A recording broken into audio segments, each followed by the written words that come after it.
Our project is kind of two different little parts that mesh together. Yeah. Hannah's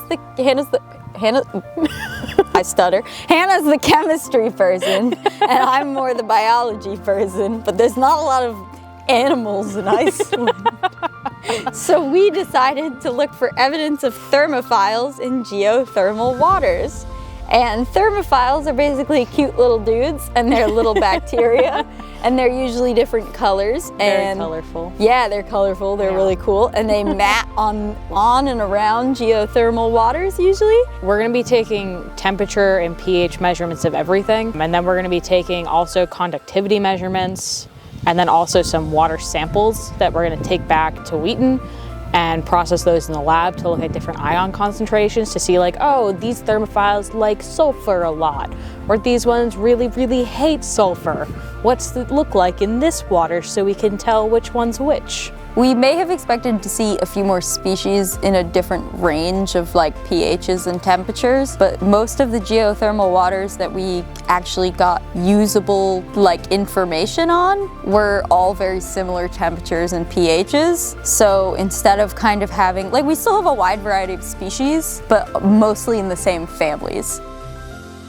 We found that there's quite a bit of the green sulfur, green non-sulfur, and cyanobacteria, which are kind of the three big main thermophile groups, so it's not a totally shocking thing to find. But I think it was interesting to see that some species seemed to like dominate others in the field, where you maybe would have expected to see more species of cyanobacteria, but one of them particularly would kind of take over a spot, making it impossible for others to grow there.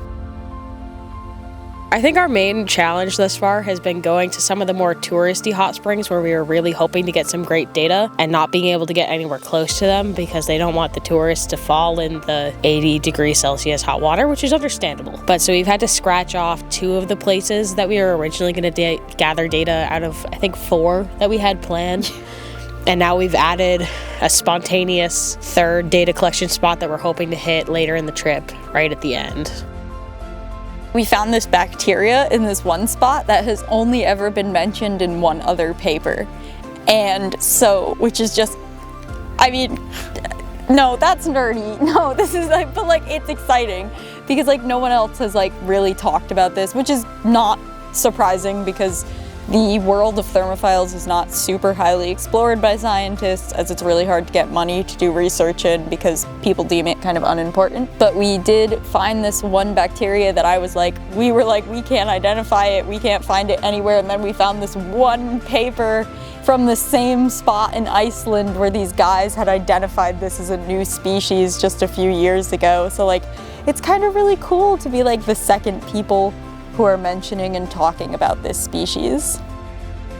I am a biology person, but not a bacteria person. I work more in the large animals side of things, so I didn't think I was gonna get so into all the bacteria and kind of how cool it all looked until we saw the first like big mat at like the first geothermal place we went, and there was just this big globby orange dude, and it was so cool, and I got so excited. I was gonna say the same thing, except I'm not even a biologist, I'm a chemist.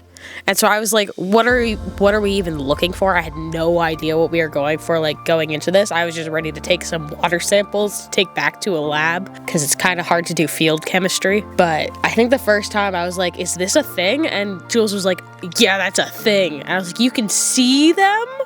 For some reason, it didn't click in my head that we'd be able to like see them. Today, we went to see like the biggest waterfall by water volume in Europe, and that was really crazy to watch the way that like it flowed because it didn't follow typical river dynamics because it's so big, and that was really crazy to see.